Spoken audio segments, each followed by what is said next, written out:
Chicken তো আমরা অনেকভাবেই খাই, কিন্তু আজকে আমি যেটা দেখাবো এটা কিন্তু স্বাদে হবে একদম সবচেয়ে সেরা আর একদম অন্যরকম একটা রান্না। হ্যাঁ বন্ধুরা, নমস্কার বন্ধুরা, আমি প্রিয়াঙ্কা তোমাদের নতুন করে স্বাগত জানাচ্ছি আমার রান্নার channel Priyanka's kitchen recipe in বেঙ্গলিতে। আজকে আমি তোমাদেরকে চিকেন দিয়ে ডাল দিয়ে একটা মজার রেসিপি করে দেখাবো। পুরো ভিডিওটা দেখো, স্কিপ না করে, আশা করি ভালো লাগবে। প্রথমে কড়াই গরম করে কড়াইয়ে দিয়ে দিলাম রিফাইন তেল। তারপরে দেখো এখানে আমি ছোট ছোট করে আলু কেটে নিয়েছিলাম, সেই আলুগুলোকে একটু ভালো করে ভেজে নেব। স্টিম থাকবে medium to low, medium to low স্টিমে আলুটা খুব ভালো করে ভেজে নেব। আলুটা একটু ভাজা ভাজা হয়ে গেলে এর মধ্যে আমি এখন ছোটো ছোটো করে কেটে রাখা ক্যাপসিকাম দিয়ে দিলাম। এবার এই ক্যাপসিকাম আর আলু একসাথে 2 মিনিটের মতো ভাজবো। 2 মিনিট ভাজার পরে দেখো তেল থেকে তুলে নিচ্ছি ছানটা দিয়ে। বেশি ভাজলে আবার ক্যাপসিকামটা নরম হয়ে যাবে, পরে কিন্তু গলে যাবে, তাই 2 মিনিটই যথেষ্ট এটা ভাজার জন্য। তো ক্যাপসিকামগুলো তুলে নিচ্ছি তেলের থেকে। এই রান্নাটা তোমরা অন্তত একবার হলেও বাড়িতে ট্রাই করবে, একদম নতুন একটা রেসিপি, খেতেই কিন্তু দুর্দান্ত আর খুবই হেলদি। যারা ডায়েট করো তারাও খেতে পারো, এটা খুব হেলদি অ্যান্ড টেস্টি একটা রেসিপি। তুলে কড়াইয়ের মধ্যে আবার একটু তেল দিয়েছি, দিয়ে দিলাম গোটা জিরে, গোটা সাদা জিরে, শুকনো লঙ্কা আর দুটো তেজপাতা দিয়ে একটু নাড়াচাড়া করতেই দিয়ে দেবো আমি এর মধ্যে গোটা গরম মশলা। গরম মশলার মধ্যে নিয়েছি দারচিনি, লং, এলাচ ও গোলমরিচ। তারপরে দিয়ে দিলাম পেঁয়াজ কুচি দিয়ে একটু নাড়াচাড়া করতেই, হালকা নাড়াচাড়া করে আমি এর মধ্যে এখন অ্যাড করব হচ্ছে ছোটো ছোটো করে টমেটো কুচিটা দিয়ে এবার একটু ভালো করে টমেটো আর পেঁয়াজটাকে একসাথে একটু ভাজা ভাজা করে নেব। একটু ভাজা ভাজা করেই এর মধ্যে দেখো আমি ছোটো ছোটো করে বোনলেস চিকেন কেটে নিয়েছি, সেটাকে ভালো করে ধুয়ে রেখেছিলাম, সেটা এখন এর মধ্যে দিয়ে দিলাম। দিয়ে সব কিছুকে একসাথে খুব ভালো করে একটু ভেজে নেব। 5 মিনিটের মতো ভাজা হয়ে গেলে এর মধ্যে দেখো আমি এখানে 50 গ্রাম মুসুর ডাল নিয়েছি। মুসুর ডালটা আগেই ধুয়ে রেখেছিলাম, সেই মুসুর ডালটা এর মধ্যে দিয়ে দিলাম। দিয়ে এখন সব কিছুকে খুব ভালো করে একসঙ্গে একটু ভাজা ভাজা করে নেব। এবার আমি এর মধ্যে দিয়ে দেবো আদা রসুনের পেস্ট, 1 চামচ আদার পেস্ট, 1 চামচ রসুনের পেস্ট, 1 চামচ কাঁচা লঙ্কার পেস্ট, আর নিয়ে দিচ্ছি এখানে 4 চামচের মতো পেঁয়াজ বাটা। দিয়ে দিলাম হলুদের গুঁড়ো, কাশ্মীরি লঙ্কার গুঁড়ো, জিরের গুঁড়ো, স্বাদ অনুযায়ী লবণ। এবার সব কিছুকে একসাথে খুব ভালো করে কষিয়ে নিতে হবে। স্টিমটা থাকবে একদম মিডিয়াম, অন্তত 10 থেকে 15 মিনিট সময় ধরে মশলাটাকে খুব ভালো করে কষে নিতে হবে।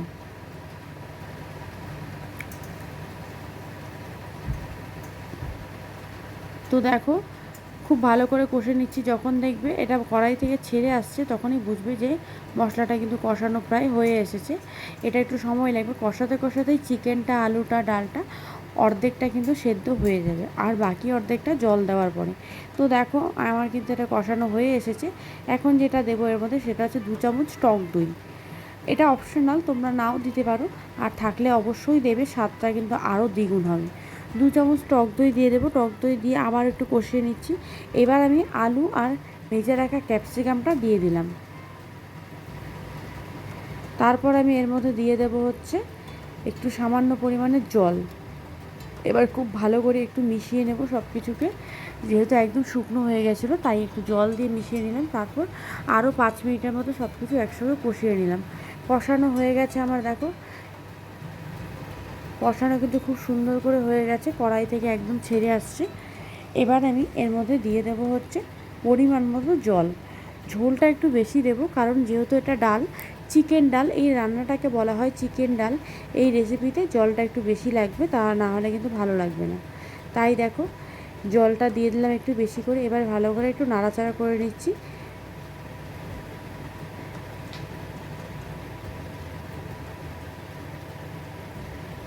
ভালো করে সব কিছু মিলিয়ে নিয়ে এবার এটাকে একটু ঢাকা দেবো। 5 মিনিটের জন্য ঢাকা দিয়েছিলাম, ঢাকাটা খুলে দেখো কি সুন্দর সব কিছু ফুটছে। আবার একটু নাড়া দিয়ে দেবো যাতে নিচে না লাগে। এখনও দেখলাম ডালটা কিন্তু পুরোপুরি সেদ্ধ হয়নি, আর চিকেন আলু সবটা একটু সেদ্ধ হবে, তাই একটু নাড়াচাড়া করে এটাকে আবার আমি একটা ঢাকা দিয়ে দিচ্ছি। ঢাকা খোলার আরও 10 মিনিট হয়ে গেল, তারপর আমি ঢাকাটা খুললাম। দেখো এবার কিন্তু আমার ডাল চিকেনটা প্রায় হয়ে এসেছে। ডালটাও খুব ভালো সেদ্ধ হয়ে গেছে, আর আলু আর চিকেন সবটা কিন্তু সেদ্ধ হয়ে গেছে। ওই দেখো আমি একটু খন্তা দিয়ে দেখে নিচ্ছি যে না সবটা সুন্দর সেদ্ধ হয়েছে। এই রান্নাটা কিন্তু খুবই কম সময়ে বানানো যায়, খেতে কিন্তু দারুণ টেস্টি, আর এটা খুব হেলদি, খুবই হেলদি খাবার। যারা ডায়েট করো তোমরাও কিন্তু একবার ট্রাই করতে পারো, খুব ভালো লাগবে। যারা এখন অবধি এই রেসিপিটা ট্রাই করনি অবশ্যই ট্রাই করবে। আমি এখানে 1 চামচের মতো বাটার দিয়ে দিলাম, তোমরা চাইলে এটা অ্যাভয়েড করতে পারো। আমি দিলাম টেস্টটা আরও দ্বিগুণ হওয়ার জন্য। তো চলো, গরম গরম আমার ডাল চিকেন কিন্তু একদম রেডি। আমি এখানে ডাল চিকেন করার জন্য মুসুরির ডালের ব্যবহার করেছি, তোমরা কিন্তু চাইলে যে কোনো ডাল ব্যবহার করতে পারো, ভালোই লাগবে। আমি আজকে প্রথমবার ট্রাই করলাম মুসুর ডালটা, খেতে কিন্তু দুর্দান্ত হয়েছিল। তো চলো বন্ধুরা, আমি এই ডাল চিকেনটা সার্ভ করছি, অতক্ষণে তোমরা কিন্তু যাও গিয়ে ঝটপট আমার চ্যানেলটাকে সাবস্ক্রাইব করে আসো, আর পাশে থাকা বেল আইকনটি প্রেস করে দিও, যাতে আমার চ্যানেলে নতুন কোনো আপডেট আসলে সবার প্রথমে তোমার ফোনে নোটিফিকেশান যায়। তো দেখো, এই হচ্ছে আমার আজকের রেসিপি, এটা হচ্ছে ডাল চিকেন। এই রান্নাটা তোমরা কিন্তু বন্ধুরা প্লিজ একবার হলো বাড়িতে ট্রাই করবে। গরম গরম ভাত বা রুটি বা পরোটা লুচি দিয়ে খেতে কিন্তু দারুণ লাগবে এই রান্নাটা, একদম টেস্টি অ্যান্ড হেলদি, খুবই ভালো একটা রান্না, একদম চটজলদি। একবার অবশ্যই ট্রাই করবে বাড়িতে। তো চলো, আজকের ভিডিওটা এখানেই শেষ করছি, দেখা হচ্ছে নেক্সট ভিডিওতে।